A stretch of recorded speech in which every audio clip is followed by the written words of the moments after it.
يحتفلون بلقب الليغا 27 في دوري تشافي. حسمت بالإمكان أن نقول بسهولة بدأ فيه البارسا حصينا في الدفاع، أنيقا في الوسط، وحاسما في كثير من المرات في الهجوم. في هذا الدوري تألق شتيجن وكان حقا جدار برلين، استأسد فيه أراوخو وكوندي، كريستنسن وكذلك بالدي، ألونسو وجوردي، حتى بيكيت كان له من الموسم نصيب.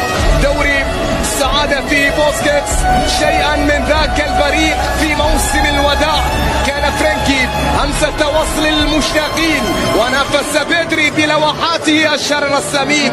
طغت روح جافي، قتالية كيسيه، إسهامات ديبلي، مراوغات رافينيا، وأهداف الحسم كانت عن طريق ليفا. هنا هذه اللحظة ولسان حالي كل جماهير البارسا، عد بذكرياتك يا بارسا، عد إلى تلك الأيام التي كنت فيها لا تمل من رفع الكؤوس، عد بذكرياتك يا برشلونة، فقد حان وقت قطاف الألقاب.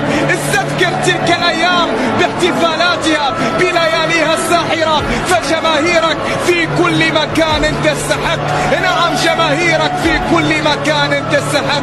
دوري في هذا الموسم لن تنسى فيه جماهير فريق برشلونة لقطة الإنقاذ من أراوخو أمام الأتليتي، ولا هدف ليفا في اللحظات الأخيرة أمام فالنسيا، ولا هدف الخلاص في الكرة المثالية الخيالية الرائعة من كيسيه أمام مدريد.